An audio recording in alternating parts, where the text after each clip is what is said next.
परमेश्वर जब तक ये दुनिया संसार को रखे, इस घर से महिमा परमेश्वर की हमेशा होती है सूर्य नाम में। और मेरी गवाही ये है कि मेरे बेटे की है, मतलब हो गया काफी समय। मम्मी ने कहा था ग्रुप में डाल देना, लेकिन हम ग्रुप में डाल नहीं पाए। तो हमने कहा ये परमेश्वर पिता हमसे बड़े सत्संग नहीं लेना चाहते हैं। तो हम परमेश्वर पिता का धन्यवाद करते हैं कि हम अपने ससुराल गए थे, तो मेरा बच्चा घर में भी खा रहा था, ससुराल में भी खा रहा था। लेकिन जब हम लौट के वापस अपने फरीदाबाद आए तो वो बिल्कुल से खाना छोड़ दिया था, और रोटी तो बिल्कुल नहीं खाता, जो कि बहुत मन से खाता है। चाहे मैं जैसे भी खिला दूं, घी से खिला दूं, दूध से खिला दूं, सब्जी से खिलाऊं, मतलब जैसे भी खिला दूं खा लेता है खुशी से। उसको मैं हर तरीके से खिला रही हूँ, एक भी मुंह में डालता तुरंत निकाल दे।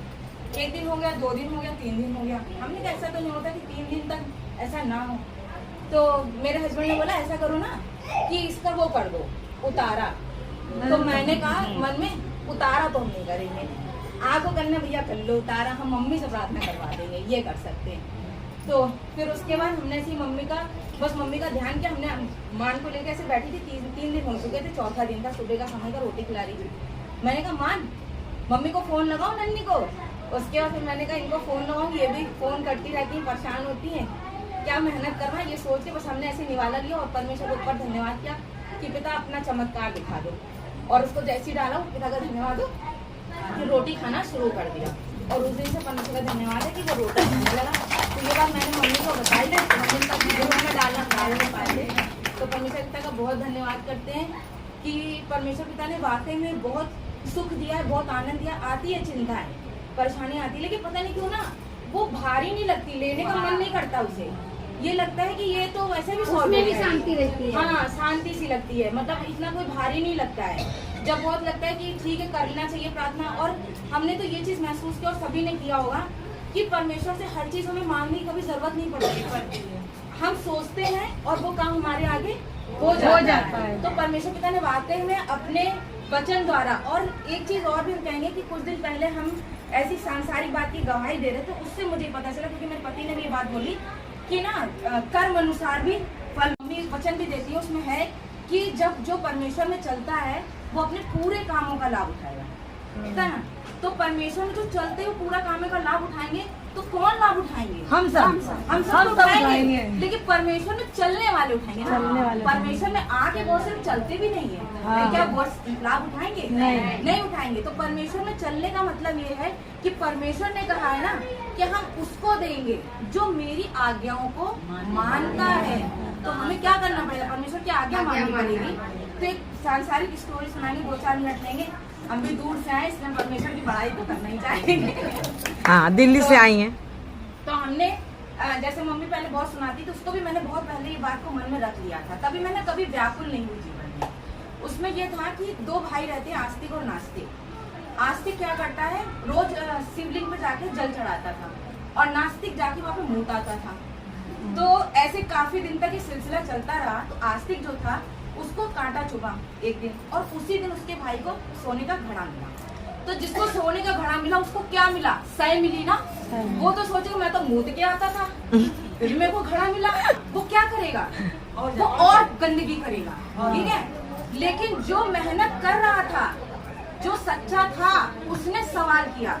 जो नास्तिक था उसके पास पावर नहीं सवाल करने की, नहीं। लेकिन हम जब वो तो सोचा कि हाँ इतना गलत करने के बाद भी घड़ा मिल गया। जब हम परमेश्वर में सही चलेंगे तभी तो हम पावर रखेंगे कि परमेश्वर पिता हम मार्ग में चलते और आपने हमें क्या आज्ञाएं दी हैं। तो मेरे जीवन में ये दुख किस बात का है? तो उसने भी पूछा कि परमेश्वर ये मुझे क्यों चुभा? मैं तो आपकी पूजा करता था। तो उससे उन्होंने बोला कि तेरी आज मृत्यु थी, लेकिन तेरे कर्म ने तुझे बचाया। क्योंकि ये तुम्हारे जीवन में, जब हमारे जीवन में दुख सुख है ना, वो जीवन में हमारे भाग में लिख के आ गया, उसको हम अपने कर्म अनुसार ही बदल पाए। तो उसने जब अच्छे कर्म किए तो उसकी मृत्यु जो थी वो टल गई और एक कांटे में चुभ के रह गई। लेकिन उसको क्या था, पूरा घराना था, राजमहल था, वो राज का राजा बनने वाला था। लेकिन उसको क्या, वो सुख था ना, तो वो सुख थोड़े से घड़े में मिला। लेकिन वो अपने कर्म को क्या करेगा, और गंदगी फैलाएगा। तो जो घड़ा भी आज मिला है वो कल मृत्यु में बदल जाएगा, वो भी घड़ा भी छीन जाएगा। बात सच है कि जब हम परमेश्वर में चलते हैं तो वाकई में परमेश्वर में हमारा हर काम पूरा होता तो है। इसी को संसार कहती कि जो ईश्वर ने लिखा वो होता है। सुख मिलता है, मतलब सुख कैसे? आपको अपने बच्चों से सुख है। अगर आपका बच्चा शादी होने के बाद अपने ससुराल में सुख है तो एक माँ बाप के लिए सुख है ना, सुख है। अगर एक बच्चा पढ़ाई लिखाई में तेज होती है माँ बाप के लिए सुख है।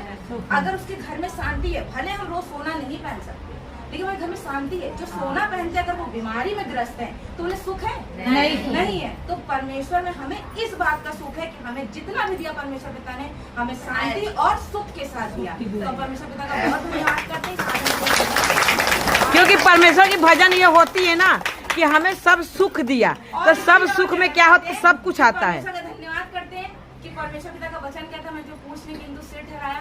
तो हम लोग जब सांसारिक थे, मेरी मम्मी की जो शिक्षा है, मेरी माँ भी कभी किसी की बुराई नहीं, किसी पे हंसना नहीं। आज हम लोग के अंदर भी वही चीज है। तो आज परमेश्वर ने इनको चुना, ये दर्जा दिया मेरे माँ बाप को, और आज इनके द्वारा ये साल का ये शादी मनाया जाता है, जो हर साल ये शादी के तरीके सजता है। तो पिता का हम धन्यवाद करते हैं कि हम जब भी मतलब जब हम यहाँ रहते थे और आज जो हम आए तो हमने इसमें बढ़ता ही हुआ पाया है, सबको सजता हुआ देखा है। इतना पहले कोई नहीं सजता था, सबको परमेश्वर पिता ने ना ये दिन दिया कि हर दिन लोग तैयारी करते होंगे ना, कहीं महीना तैयारी करते हैं। धन्यवाद करते हैं जितना अवसर की बेटियां जहाँ जहाँ ससुराल जा रही सब स्वर्ग अपने घर को बना रही है। तो पिता धन्यवाद है। बच्चे भी सब समझदार हैं। बच्चे जितने हाथ खड़ा कर लें, देरी नन्नी देंगे अपने हाथ से सबको। हाँ, चॉकलेट लेने आया है, ले नन्नी, हनी को भी तो हनी भी जाएंगे। Thank you. और बच्चे इधर भी बच्चे हैं, 2 बच्चे। अच्छा, तुम्हारे बच्चों को भी मिलेगा, ठीक है? तुम्हारे जो शादी नहीं हुआ है हमें लोग ये भी बेटी बेटी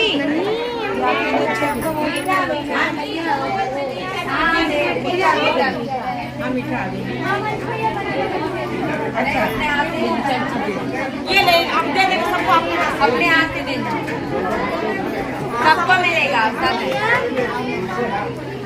टू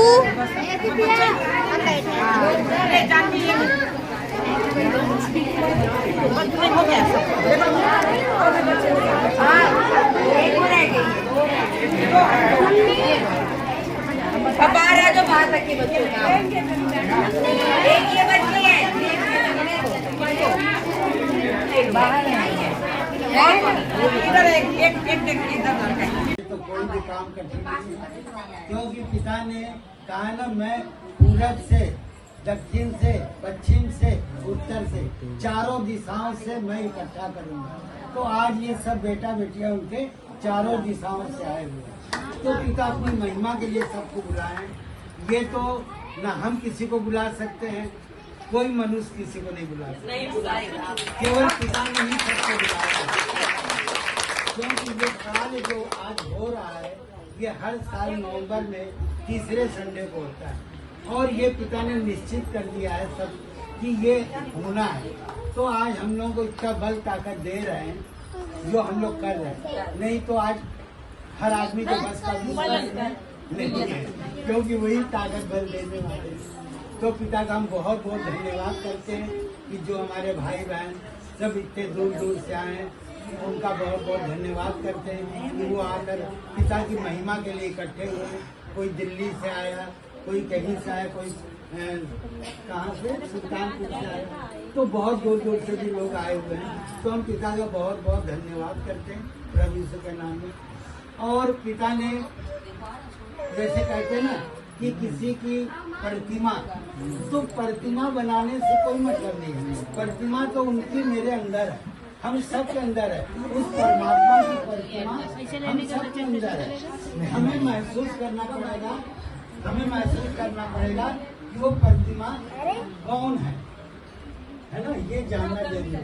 तो जब हम उसको जानते हैं तो पिता के जन ही स्वयं बता सकते हैं। कहा ना कि मतलब मैं तो तेरे अंदर हूँ, तो अंदर का मतलब क्या है?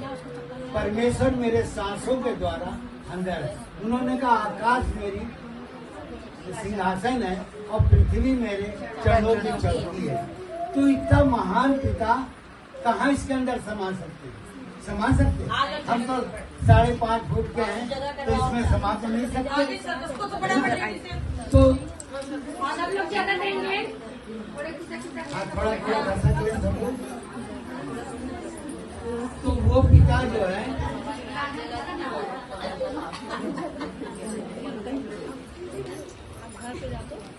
तो वो पिता हमारे सांसों के द्वारा, क्योंकि परमेश्वर क्या है? आत्मा है ना? और वो आत्मा उन्होंने हम सबको दिया है। कौन आत्मा कहते हैं ना? लोग तो ये जानते हैं, कहते हैं कि आत्मा ही परमात्मा है, ये तो जानते हैं, लेकिन वो परमात्मा है कौन? कोई किसी को कहता परमात्मा, कोई किसी को कहता है, लेकिन जब परमात्मा एक है तो अनेक तो है नहीं। तो वो परमात्मा हम सब के अंदर है, संसारी के अंदर भी है, लेकिन वो समझ नहीं पाते। क्योंकि पिता ने कहा ना, जिसको मैं चुनूंगा उसका आँख कान खोल दूंगा, और जिसको मैं नहीं चुनूंगा उसका आँख कान बंद कर दूंगा। तो हम चाहे जितना भी उनको बताएं, समझाएं, उनको समझ में नहीं आएगा। क्यों?